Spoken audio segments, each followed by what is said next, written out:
লাউ দিয়ে চিকেন কষা আমি যদিও খেয়েছি, কিন্তু রান্না কখনো আমি করিনি। যদিও এবার আমি ফার্স্ট টাইম রান্না করছি লাউ দিয়ে চিকেন কষা। তো তোমরা কি রান্না করে এরকম করে অবশ্যই কমেন্ট করে জানাবে। আমি কিন্তু আজই রান্না করছি এরকম করে।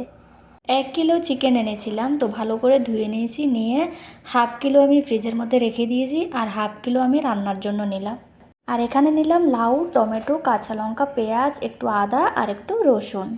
তো আজকে একদম আমি সম্পূর্ণ ভিন্ন রকমের আজকে চিকেন কষাটা বানাবো। আমি অনেক রকমের চিকেন কষা বানিয়েছি, কিন্তু এই রকমের আজকেই আমি ফার্স্ট টাইম বানাচ্ছি, তাও আবার লাউ দিয়ে। তো প্রথমে পেঁয়াজগুলোকে পাতলা করে কেটে নিলাম, এরপর তেল গরম হওয়ার পরে পেঁয়াজগুলোকে দিয়ে দিলাম। পেঁয়াজগুলো একটু ব্রাউন কালার হয়ে গেলে এবার আমি এগুলোর মধ্যে দিয়ে দেব আদা কুচি আর কাঁচা লঙ্কা কুচি।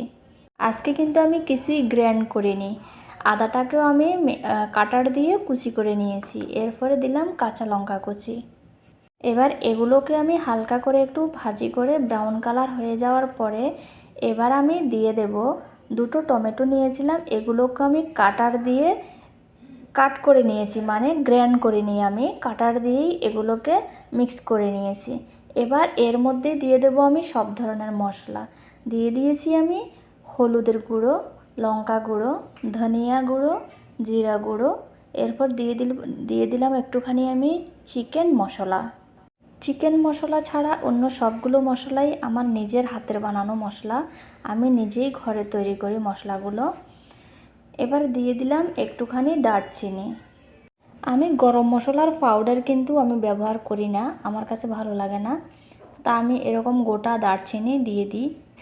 এলাচও দিই, আজকে আমি কিন্তু এলাচ দেব না। এবার দিয়ে দিলাম আমি রসুনগুলো আমি আজকে এভাবেই দিয়ে দিয়েছি।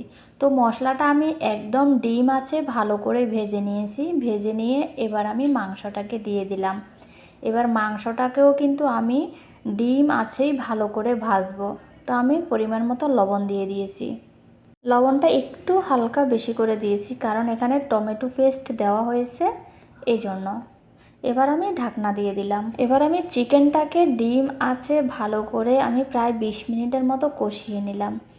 এইদিকে আমি লাউগুলোকে একদম পাতলা করে কেটে নিয়ে লাউটাকেও এদিকে আমি একটু সেদ্ধ করে নিচ্ছি, আলাদাভাবে সেদ্ধ করে নিচ্ছি, না হলে একসাথে চিকেনের মধ্যে দিলে লাউগুলো বেশি সিদ্ধ হয়ে একদম টক হয়ে যাবে।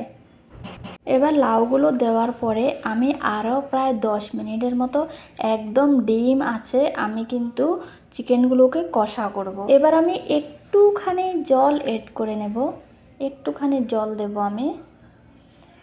এবার আমি আবারও প্রায় 5 মিনিটের মতো আবারও একদম, এবার গ্যাসের আঁচটা আমি কিন্তু বাড়িয়ে দিয়েছি, বাড়িয়ে দিয়ে এবার আমি প্রায় 5 মিনিটের মতো এটাকে নেড়ে নেড়ে ভালো করে কষিয়ে নেব।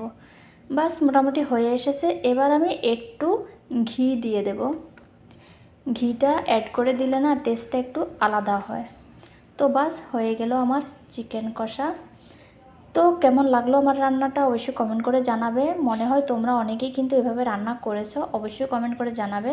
আমি আজকে ফার্স্ট টাইম রান্না করলাম, তো ভালো লাগলে অবশ্যই লাইক করবে।